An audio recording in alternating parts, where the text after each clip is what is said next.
Thank you मेरे प्यारे बच्चों। कैसा है यार हाल आपका? आप सभी अच्छे होंगे। आप सभी की तैयारी कैसे चल रही है? अच्छी चल रही होगी।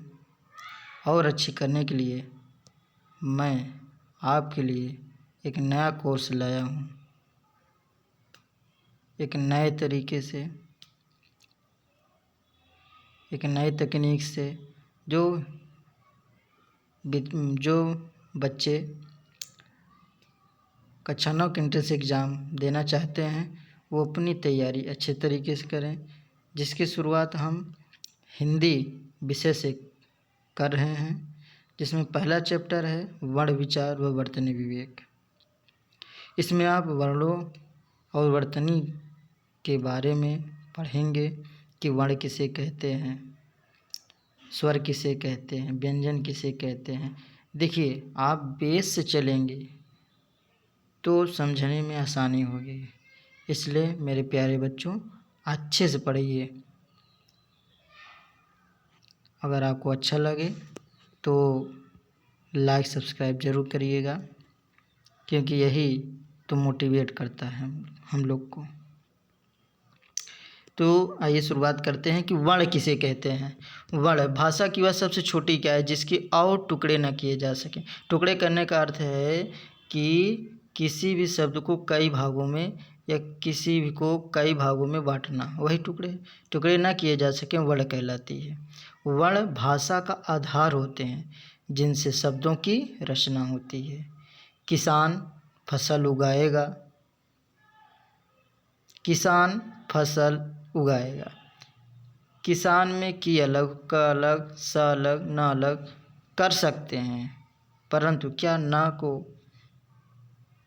ना हलंत प्लस आ लिखा है, क्या आ को हम और भी विभाजित कर सकते हैं? नहीं। ये किसान फसल और उगाएगा तीनों ही शब्द 6 वर्णों से बने हैं, जो कि आप देख रहे हैं। अब इनके और टुकड़े करना संभव नहीं है, आप कोशिश करके चाहे देख लीजिए।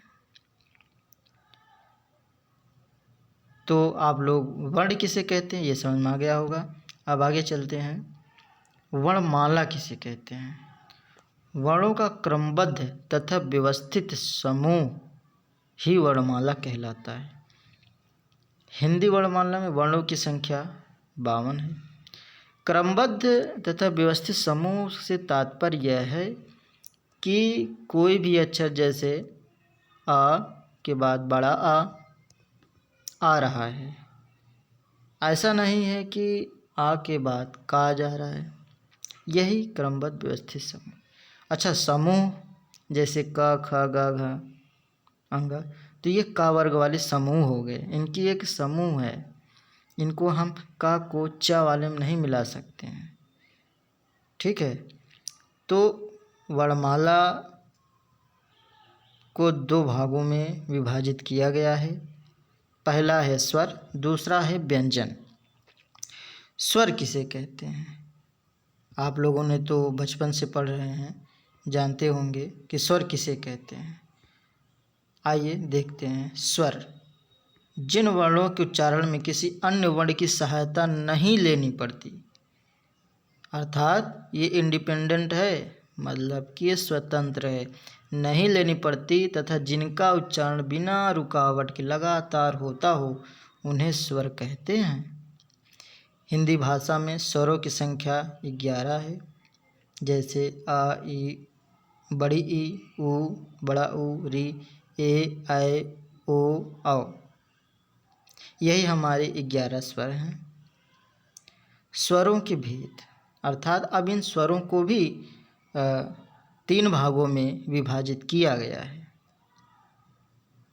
तो वो कौन कौन से स्वर हैं? हर्ष स्वर है, दीर्घ स्वर है, प्लुत स्वर है। ये कौन से स्वर होते हैं? आइए जानते हैं कि ये स्वर है क्या। ये तीनों। हर्ष स्वर किसे कहते हैं? जिन स्वरों को उच्चारण में बहुत कम समय लगता है, उच्चारण में बोलने में जिसमें कम समय लगे, उन्हें हर्ष स्वर कहते हैं। इनकी संख्याएं 4 हैं। वो कौन कौन सी हैं? आ, ई, उ, री। आपने देखा कि बहुत ही कम समय लग रहा है बोलने में, इसीलिए आप परिभाषा से नहीं, प्रैक्टिकली समझिए। जो आप पढ़ते हैं वही चीज़ आपको याद रहती है, जो आप समझते हैं वही चीज़ याद रहती है। अर्थात याद करने की क्षमता नहीं, आप समझिए। जैसे छोटा आय, ई, ऊ और री, ये चारों आप खुद प्रैक्टिस करें, आपको लगेगा कि ये बहुत ही कम समय ले रहा है। अब चल रहे हैं दूसरे स्वर पे। दीर्घ स्वर किसे कहते हैं? जिन स्वरों के उच्चारण में हर्ष और स्वर से अधिक समय लगता है उन्हें दीर्घ स्वर कहते हैं। अच्छा देखिए, दीर्घ स्वर, इनके नाम में ही दीर्घ लगा है। दीर्घ मीन्स बड़ा, अर्थात जिसमें हर्ष और स्वर से ज़्यादा समय लगे, मीन्स इसमें समय ज़्यादा लगने वाला है। तो आइए चलते हैं, प्रैक्टिस करते हैं कि देखते हैं कि कैसे समय लगता है। इनकी संख्याएं 7 हैं, जैसे आ, ई, ऊ, ए, ऐ, ओ, औ। यही हमारे दीर्घ स्वर हैं।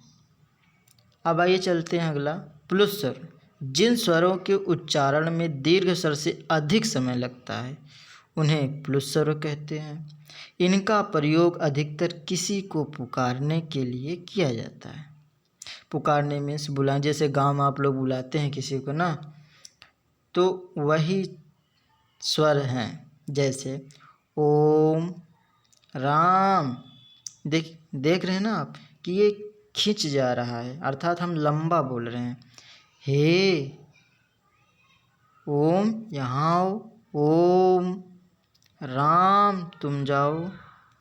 अर्थात जब हम बोल रहे हैं तो शब्द हमारे लंबे समय ले रहे हैं, मीन्स हर्ष और दीर्घ स्वर से भी ज़्यादा समय ले रहा है, इसलिए इसको प्लुत स्वर कहते हैं। अच्छा, स्वर तो हो गए, अब इनकी मात्राएं भी होंगी। आइए इनकी मात्राओं के बारे में जानते हैं। जब शब्दों की शुरुआत स्वर से होती है, अगर कोई शब्द है उनकी शुरुआत स्वर से होती है तो उन्हें मूल रूप में लिखा जाता है। मूल रूप मीन्स जो दिखते हैं उसी रूप में लिखा जाता है। परंतु व्यंजनों के साथ इनका प्रयोग मूल रूप में ना करके मात्रा के रूप में किया जाता है। जब हमारे व्यंजन आ जाते हैं, जैसे क, ख, ग, घ, च, छ, ज, झ, तो इनके साथ हम उनके मात्राओं को लिखते हैं, ना कि इनके मूल रूप को। ठीक है। अच्छा, प्रत्येक स्वर के लिए अलग अलग मात्राएं निश्चित हैं। इन्हीं मात्रा ग्रुप में ये स्वर व्यंजन से जुड़ते हैं। अच्छा, आप लोग को समझ तो आ नहीं रहा होगा क्या मूल रूप है, क्या व्यंजन के साथ। आइए हम इसके लिए हम एक चार्ट तैयार किए हैं, सारणी तैयार किए हैं, उसमें समझते हैं। ये हमने सारणी तैयार की है। जैसे देखिए, आ, इसकी कोई मात्रा नहीं है, क्योंकि देखिए इसका संधि विच्छेद करेंगे तो क प्लस आ, का, तो इसकी मात्रा कोई नहीं है। इनसे हम शब्द बना सकते हैं, जैसे कल, कब। अब भाई जा रहेगा तो जब, जरूरी नहीं कि का है, इसको हम जा लिख सकते हैं, झ लिख सकते हैं। मतलब इनसे हमने ये लिखा है कि आप समझें बस। जरूरी नहीं कि का है तो का ही रहेगा, खा भी हो सकता है। खा से बनाइए, जैसे खरगोश। अब बड़ा आ है, का में बड़ा मात्रा लगा तो का, अर्थात इसका मात्रा सिंगल पाई है, सिंगल लाइन है। इसको लगाने से आप बड़ा आ का मात्रा लग जाएगी, जैसे काल, काम।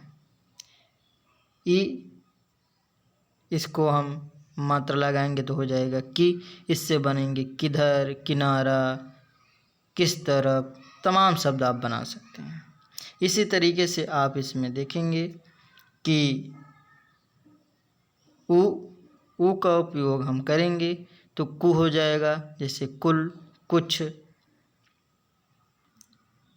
इसी तरीके से री का उपयोग करेंगे तो क्री हो जाएगा, कृषक, कृपा। ए का उपयोग करेंगे तो के हो जाएगा, केशव, केवल। ऐ का उपयोग करेंगे तो कै हो जाएगा, कैलाश, कैसा। ओ का उपयोग करेंगे तो को हो जाएगा, जैसे कोयला, को। औ का उपयोग करेंगे तो कौशल कौरव हो जाएगा। अर्थात हमने आज सीखा कि स्वर कितने हैं, स्वर किसे कहते हैं, स्वर की